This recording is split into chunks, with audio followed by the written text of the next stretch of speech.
The edge of the Orion expanse was dead space, cold, mute, forgotten. No light from nearby stars reached this far. No trade routes ran through its void. For thousands of years, no ship dared cross its borders. Not because of a threat, but because nothing of value lay beyond. Or so everyone believed. Until the Vigilant Storm, a mid-range Terran exploration cruiser, stumbled across the impossible.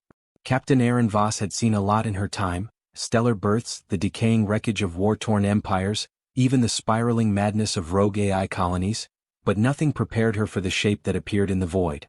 "Scan that again," she ordered, eyes glued to the distortion on the holomap.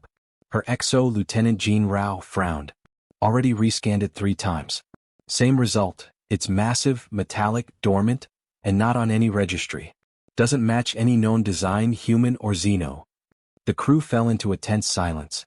The shape was just there, a shadow outlined by how it bent starlight, resting in the darkness like something that didn't care if it was found or not. "Put it on main display," Erin commanded. The view screen shimmered. At first all they saw was black. But then a glint, metal, ancient and matte, not corroded by time but untouched by it. Slowly, like a whale breaching the surface of a forgotten ocean, the ship came into view. It was enormous, over 12 kilometers in length. But it wasn't built like modern vessels. It didn't have a visible propulsion system. No windows. No docking arrays. Just smooth obsidian-colored armor with silver etchings along its hull, symbols no one recognized. The patterns shifted subtly, like they were etched into the very laws of physics. "Are we being scanned?" Erin asked. "No," Jean replied. "It's not doing anything. It's asleep." That word hung heavy in the air. Sleep. The silence of space was never truly silent. Radiation, echoes, particles, ships. But near the structure, there was a kind of oppressive hush, like the universe itself was holding its breath. "Biosigns?" Erin asked. "None. No energy readings. No AI signals. No electromagnetic pulses. It's like it's dead." She shook her head. "Dead things don't hum." "What?" "Listen." And sure enough, the crew began to hear it over the internal comms. A low, deep vibration. Not from the ship's engines. Not from any system. But from the structure outside. A hum. Not quite musical. Not quite mechanical. It was as if something far older than languages was trying to remember how to speak. Erin stared at the behemoth. "Open a frequency. I want to try something." Jean hesitated. "To that thing?" "It's listening. I can feel it." The bridge crew exchanged uncertain glances. Then Jean nodded. "Frequency open." Erin leaned forward, her voice steady, but her heart pounding. "This is Captain Erin Voss of the Terran Union vessel Vigilant Storm. We come in peace. Identify yourself." There was no reply. Just the hum deepening, like a heartbeat. Seconds passed. Then minutes. And just as she was about to cut the channel, "Voss." The word was like gravel dragged through a broken throat. The bridge fell dead silent. "Who said that?" Erin asked sharply. Jean looked pale. It came from outside. The transmission is being reflected into our system from the object." "But how does it know my name?" The humming turned into a series of layered sounds, something between chimes and thunder. Words in an impossible tongue flickered across their monitors. The ship was speaking. It was trying to translate. "Captain," shouted Ensign Leva from the science station. "Our data banks, they're being accessed." "Shut it down." Erin snapped. "I can't.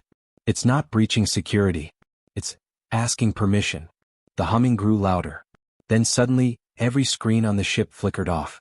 For 3 seconds, the Vigilant Storm was blind. Then the lights returned.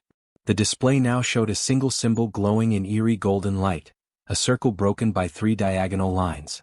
And then came the voice again, clearer this time. Feminine. Resonant. Human. Designation, Erin Voss. "You have awakened me." The bridge crew stared at the screen in stunned silence. The voice had not come through speakers. It had echoed inside their minds. You know me?" Erin asked. "I remember. I forgot. I remember again. What are you?" Pause. A soft thrum of thought. "I was made when your kind were dust and blood. I slept when stars were still forming. I was called the Ark of Silence. My makers fell. Time passed. Language faded. But your voice is a key." "A key to what?" Erin whispered. "To the last war. To the hidden gate. To what your people must soon face." Behind her, Leva's voice trembled. Captain, the ship is waking up. Systems are lighting up across its hull. We're detecting gravitational lensing, energy signatures we can't identify. It's like it's charging something. Erin stood from her chair. We need to pull back. Now. Jean nodded, initiating the maneuver. Engines powering. Stay. That single command paralyzed the ship. Not because of a weapon. Not from force. But as if the Ark's very presence overruled their systems, their muscles, their instincts. Like an unspoken law of the cosmos had just been reasserted. Erin's throat tightened. Why can't we move? You asked who I am, the Ark said, its voice now deep, calm, and terrifying. You must first ask what woke me. You must ask why your voice echoes with theirs. Images flooded their minds, visions of spiral-shaped cities suspended in nebulae, wars fought not with weapons, but with thoughts and time, machines the size of planets being devoured by living black holes. Then one image burned brighter than the rest. A human, unmistakably Terran, standing before a council of non-humanoid beings, speaking words older than Earth's oceans. That can't be real, Jean murmured. Humans didn't exist back then, right? No, Erin said softly. But the Ark isn't showing us the past. Then what is it? A warning. Pause. No, said the Arkansas, it is an invitation. The humming now resonated with such force that tools and lights on the ship vibrated. The Ark's hull rippled, almost like muscle beneath skin. Captain, Leva whispered, a docking port is opening. Erin stepped toward the screen, drawn as if something ancient inside her recognized the call. I want a full-away team, she said. Are you sure that's wise? Jean asked. No. But that ship didn't respond to any other species. It waited for us. It waited for a human. I'm going. The crew protested, but she silenced them with a look. Prep the shuttle. You all stay on board. If I'm not back in 1 hour, leave. Don't argue. They obeyed. As the shuttle descended toward the yawning hangar of the Ark, Erin Voss couldn't help but feel that every breath, every decision, every strand of her DNA had been leading to this moment. She didn't know if it would end in revelation or annihilation. But she knew one thing. The universe had been quiet for too long. And now, something had finally heard humanity speak. The shuttle passed into the dark gullet of the ancient vessel. Erin Voss sat alone in the pilot's seat, her hands tight around the controls, though the shuttle was no longer responding to her inputs. The moment it crossed the Ark's threshold, it was as if the old ship simply took over. She wasn't flying anymore. She was being carried. Soft pulses of golden light lined the tunnel-like hangar, illuminating as she passed, then fading behind.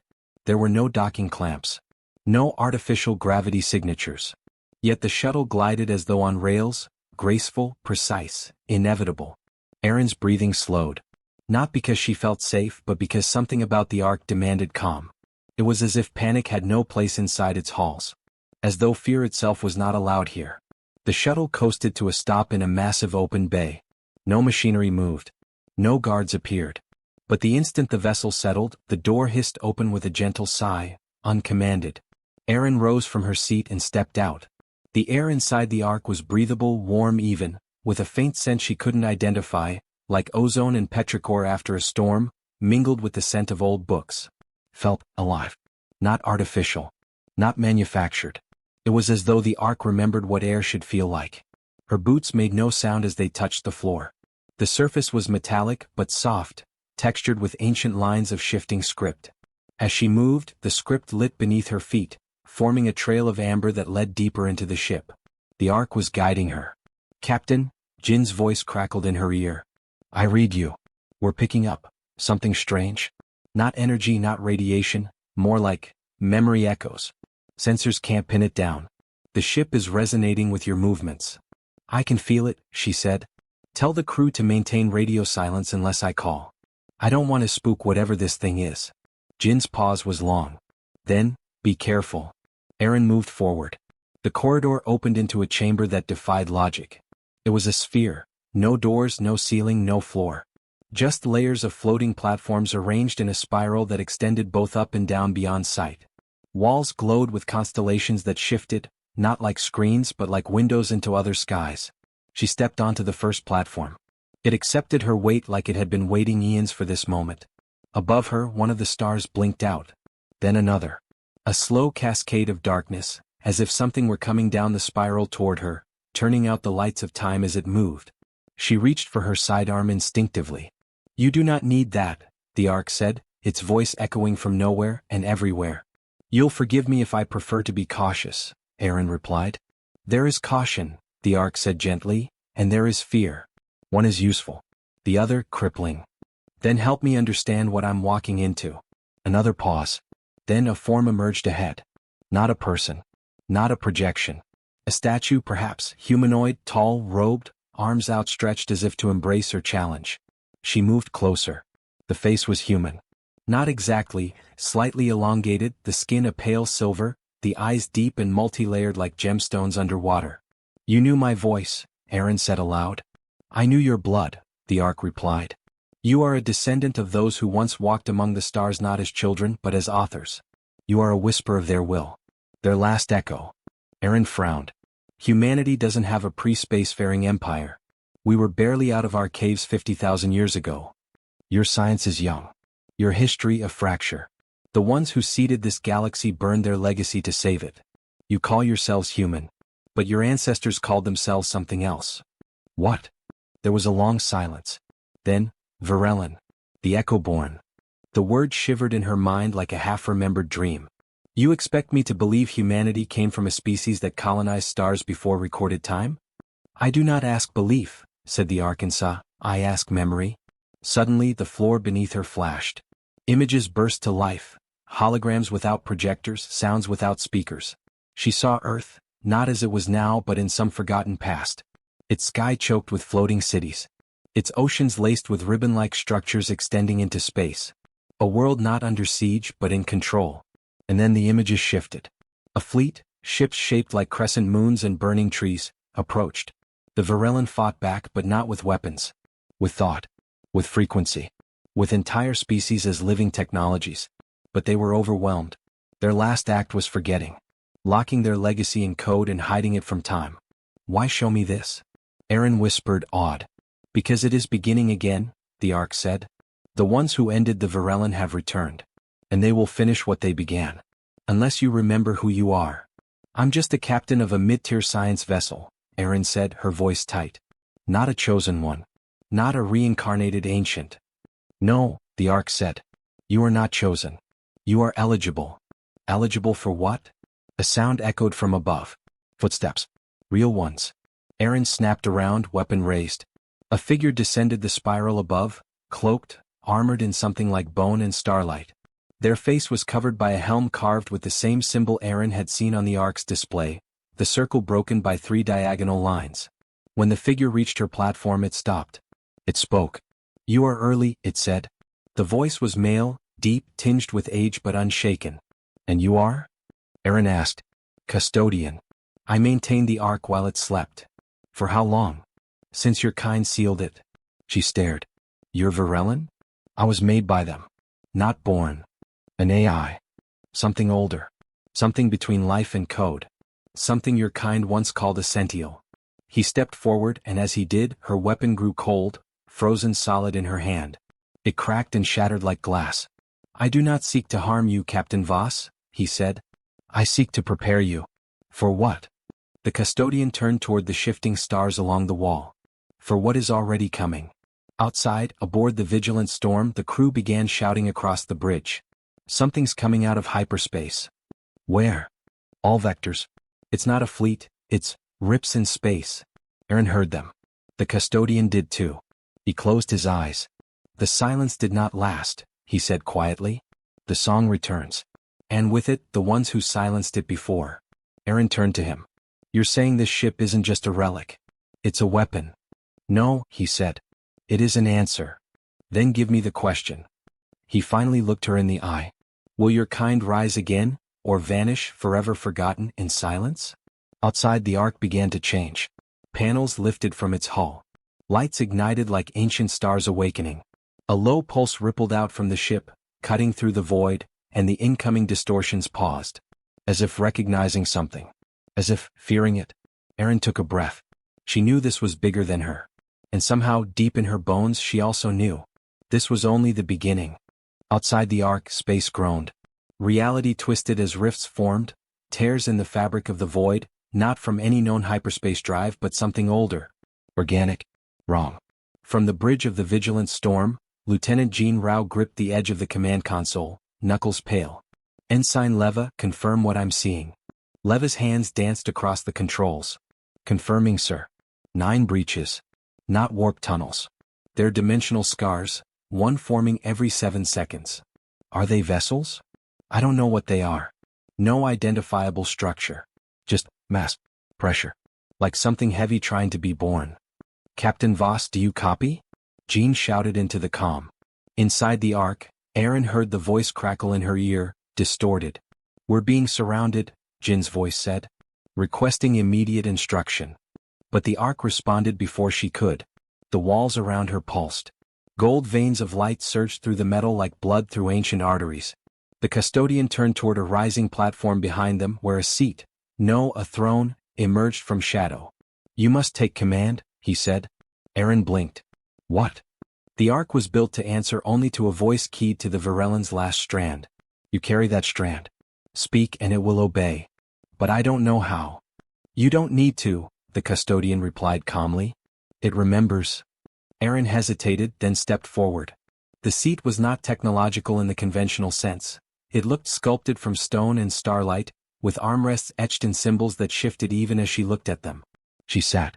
And the Ark shuddered. Across its hull, ancient ports hissed open. Slabs moved.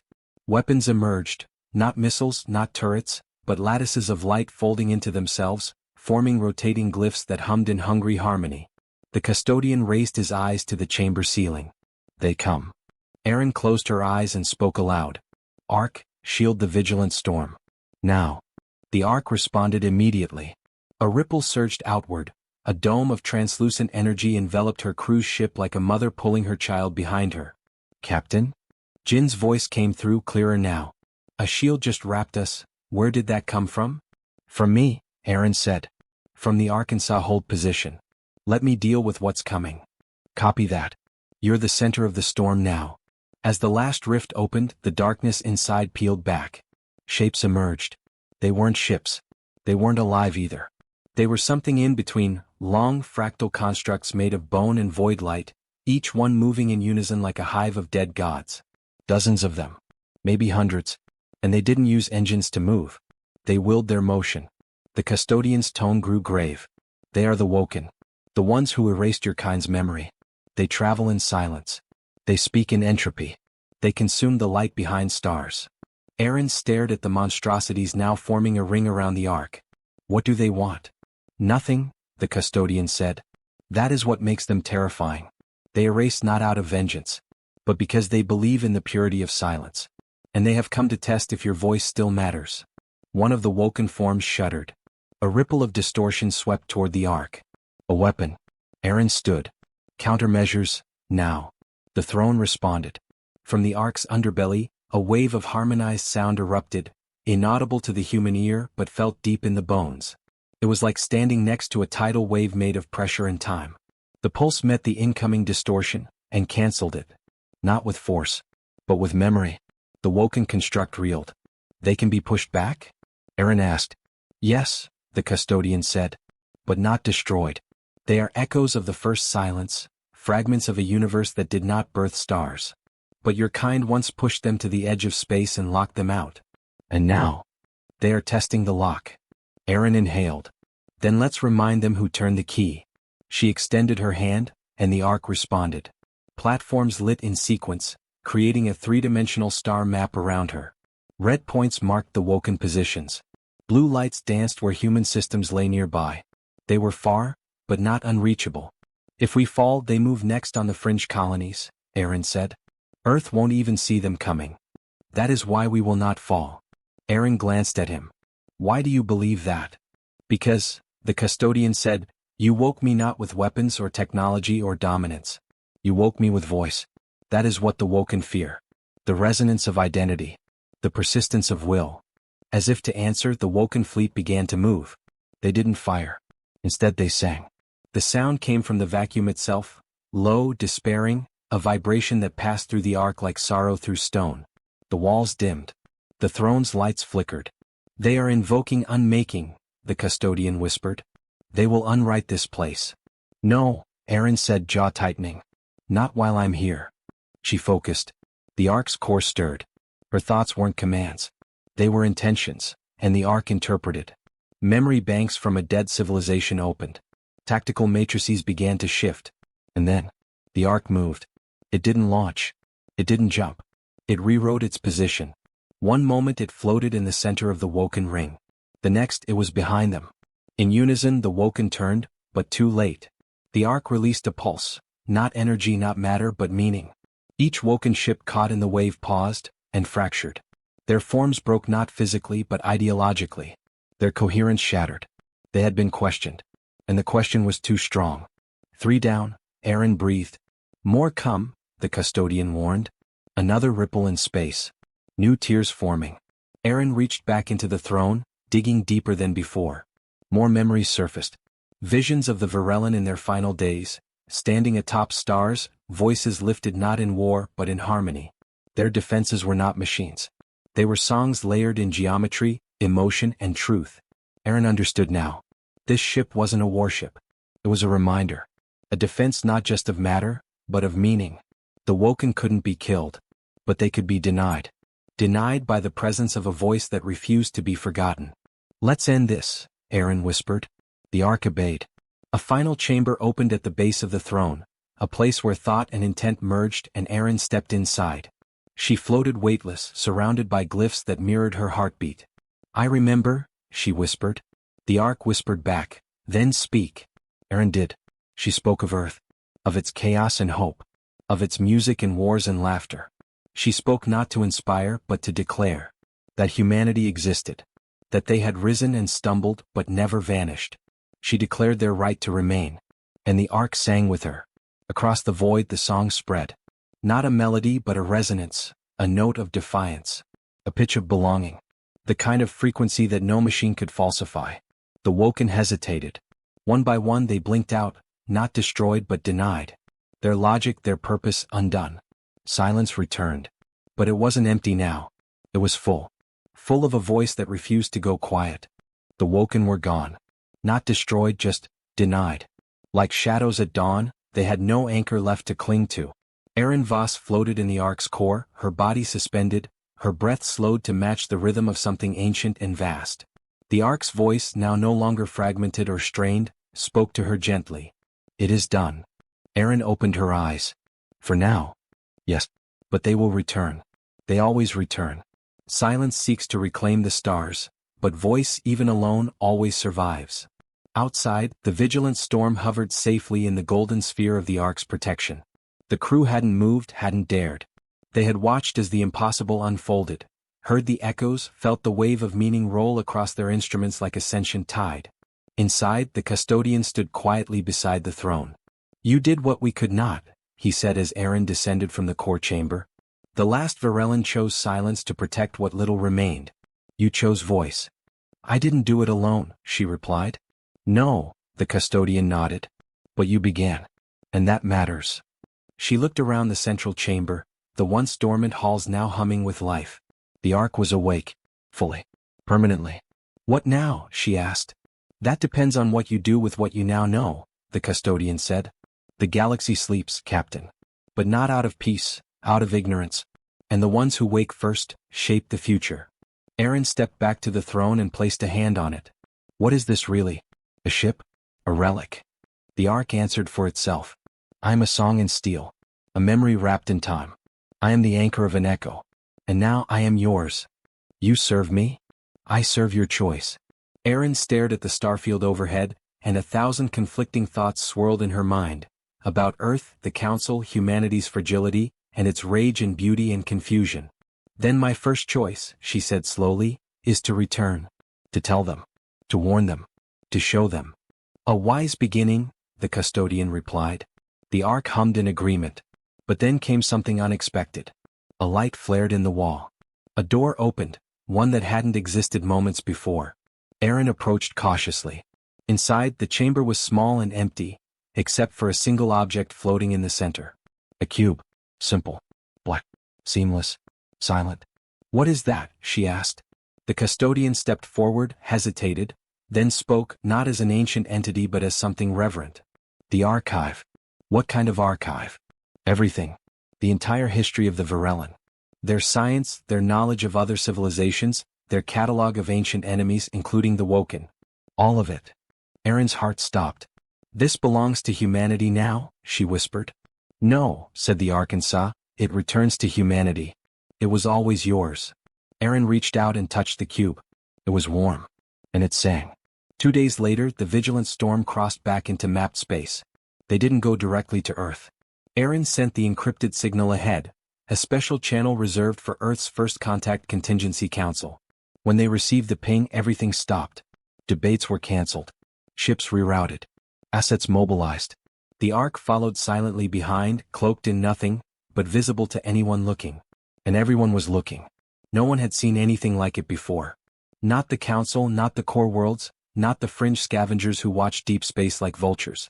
When Erin transmitted the first fragment of the archive, translated into human standard format, 100 leading scientists fainted. Not metaphorically. Literally. Theories cracked. Others were born.